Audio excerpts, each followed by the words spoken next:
Welcome to the Industries in Motion podcast from RBC Capital Markets, where we'll be exploring what's new and what's next in today's fast-moving markets and industries to help you stay ahead of the curve.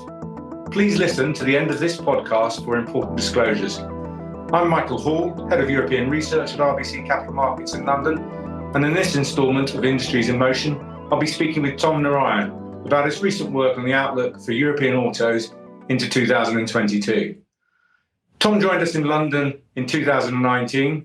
And beforehand, he covered the chemical sector in New York, having joined RBC in 2015 and had quite a long history on the buy side before that. So, Tom, really great to have you on board, and thanks very much for joining me today.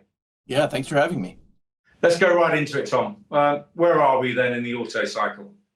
Yeah, so auto sales really peaked globally in 2018 at 94 million vehicles. And then, of course, fell all the way down to 74 million in 2020 with the pandemic. So we forecast 2022 to reach about 82 million units, still well below prior peak levels, but we don't expect this to return into peak levels until 2024 at the earliest. And the main cause of this is, of course, the continuing semiconductor chip shortage crisis. Well, let's pick right up on that then, the semi shortage. How's that going to impact the sector into 22 and beyond? Yeah, this is probably the most important question facing the industry. You know, the situation is fluid and changing daily, but for the most part, visibility is still quite poor. Volkswagen last week told investors that in 2022, it only expects 4 to 5% volume growth. IHS, a key third-party forecaster, is expecting 9% growth globally. And we think some of the caution on Volkswagen's part is just coming from a lack of visibility and conservatism as a result. We also saw suppliers like Faurecia and Valeo issue profit warnings in recent weeks, largely due to this uncertainty on chips. And this is because their OEM customers have been shutting down plants, starting them back up again. And this stop and go activity has created uncertainty on the visibility of the supplier group. The current expectation for the industry, and we share this, is for a recovery to begin in the second half of this year. And our channel check suggests that it's more likely to be in the fourth quarter of this year and possibly even bleeding into the first quarter of 2023. Okay, so look, we can't go into your specific recommendations here, but how do you think about investing in the sector given its inherent cyclicality and the various risks at play into 2022 and beyond? Yeah, there's been a raging debate here on, how do you really play this group? And it tends to be a very binary one. If you believe that the semiconductor chip crisis improves or normalizes quicker than the market is expecting, then the trade would be to own the volume OEMs and the supplier group. But the flip side of this trade, the one that's been working so far, is the opposite of that, which has been to favor premium OEMs and those with pricing power and not favor the suppliers who are more volume driven.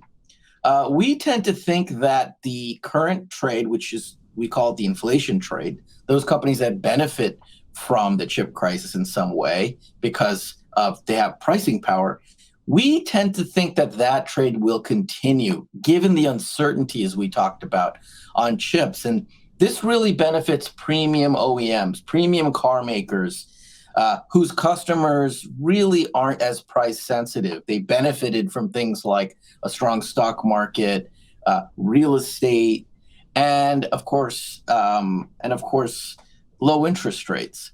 Now, even though these themes may be reversing a little bit, we still think that history's proven that premium car makers have been able to hold on to price even during deflationary periods. We also like the tire makers who have also benefited from the chip crisis in some way because they're not really tied to auto production or new car sales. They're tied more to the replacement market, which is miles driven determined. And, if you're a tire customer, you don't really care as much about a 10 or 20 euro price increase on the tires, you're buying a tire because you need it, not necessarily because you want it. And it's usually somebody else telling you that you need to buy the tires. And tire makers have shown time and time again they've been able to not only push through price increases, but definitely hold on to them, especially during as this crisis kind of dissipates. Though we think they'll be able to hold on to the price. Now, we are most concerned on the supplier group, who are all volume determined. And with the semiconductor chip crisis continuing, we still see pressure on volumes. And the other issue could be, even as the semiconductor chip crisis normalizes, and we do expect it will over time eventually, there could be another problem looming on the horizon, which is a battery crisis. Namely, battery supply could be another supply crunch. We've already seen raw materials like lithium and cobalt and nickel escalate in their costs. And so even if chips normalize, there could be a battery crisis that looms right around the horizon. So even in that environment, we still think that you continue this inflation trade and prefer the premium OEMs and tires and are cautious on the suppliers. Okay, that makes sense. And then turning to the question which has dogged investors for the last 5+ years, but where are we in the new entrants versus the legacy manufacturers? Where are we in the new EV players? Tesla, obviously the notable leading example. Yeah, this is a central theme that's emerged, especially with these new EV players, notably Tesla, really sucking all the oxygen in the room, having a lot of market value, and certainly getting credit from investors. And it does beg the question of, you have a fixed amount of revenues that go towards the entire autos ecosystem. If the new EV players are taking up the majority of it, it certainly suggests that investors may think that legacy players don't have a role in the future. So, there's definitely a big question as to who is right. And to some extent, we think there is some truth to giving these new EV players credit. Autos is a very competitive landscape. There's a fixed amount of vehicles sold each year, especially in mature markets like the US and Europe. So in this backdrop, if you have very well capitalized new entrants like Tesla, who now don't have to transition from internal combustion engines to full electrics like all these legacy players have to do, there's a reason to believe that this could spell trouble for the legacy car makers. And this is especially problematic when you consider how low the profit margins are for the legacy players. The flip side to this argument, though, is that the legacy players aren't really just sitting on their hands. Will all of them survive these new threats? Probably not. But history is full of examples of situations when new competitive threats force these legacy players to react. In our Imagine series, we took a look at Volkswagen, who's facing a lot of these challenges, and compared the automaker's electrification transition to that of Comcast, a company in the US cable industry, who in the 2000s faced competitive threats from a phenomenon called cord cutting, namely customers foregoing video subscriptions in favor of getting all their video content through the internet. And the cable industry, led by Comcast, was able to consolidate smaller players and survive the transition. And we could envision something very similar happening in autos, where some legacy car makers will survive and others probably won't. We also do wonder if some of the valuations of these new EV makers are justified. And finally, longer term, electrification could actually benefit some of these legacy survivors as battery prices could continue to fall. You mentioned powertrain there, and it seems obvious that most of the auto manufacturers have already selected battery electric powertrains over the internal combustion engine. But you've obviously got other renewable technologies. You've got hydrogen fuel cells, e-fuels. Is there an argument that we're going to see other powertrains materialize and eventually win out? Yeah, this is also a debate that you hear that comes up quite a bit. And, certainly initially when a lot of the OEMs were talking about electrification, it was very controversial. But now we think it is basically a done deal that full electric, battery electric vehicles make the most sense for passenger cars. Weight is not really an issue, and the efficiency is the greatest for battery electric cars to transfer electricity to a battery, as opposed to hydrogen, which is the most often talked about alternative. Further, e-fuels, which is another one talked about, where you still use the internal combustion engine, that one has the worst energy efficiency. We did host a panel of experts, including the CEO of Hyundai Hydrogen Solutions, who did make a strong case for hydrogen, but this really applies to heavy-duty trucking, where we see it making the most sense. With heavy-duty trucking, weight is very important. You're transporting cargo over long distances, and so is range.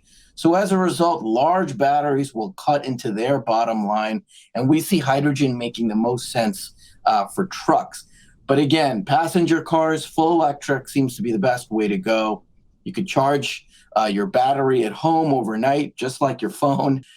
It's a lot easier, and at the end of the day, weight isn't as big of an obstacle, and it's the most efficient.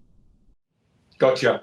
Final question then. Robo Taxis. You talked about it in your research before, but there was obviously a lot of press on it post Elon Musk's comments on Tesla's results calls recently. Is there something going on here? Something we need to understand and educate ourselves on? Yeah, the stock market definitely didn't like some of his comments. And that he seemed to want to push near-term projects to the back burner in favor of these investments in Robo Taxis. And I have to say, though, after attending CES this year, the Consumer Electronics Show, which arguably is the most important auto show, autonomous technology is very much a reality. We can put our tinfoil hats away. Science fiction is really becoming science reality. The problem with it tends, I think, really to do more with regulatory and policy roadblocks, not the technology. We don't expect to see shared robo-taxi usage become mainstream for years, if not decades. But when this event happens, it will be transformational to the industry and arguably, to be quite honest, to society.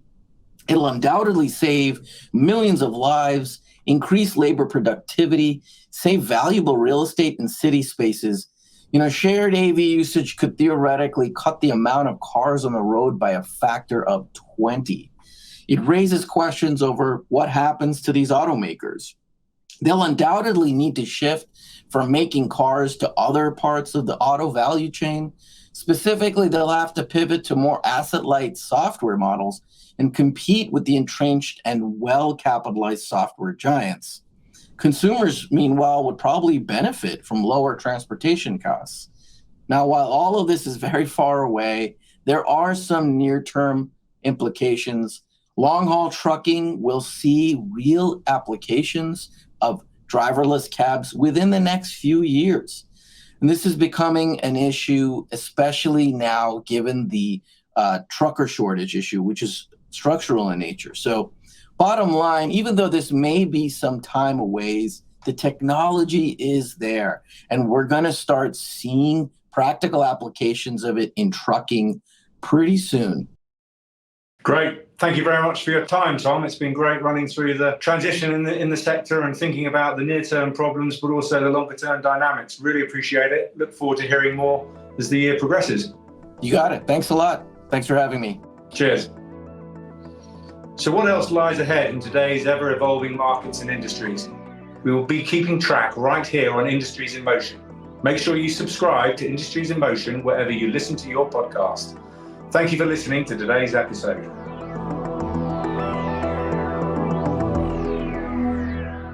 This content is based on information available at the time it was recorded and is for informational purposes only. It is not an offer to buy or sell or a solicitation, and no recommendations are implied.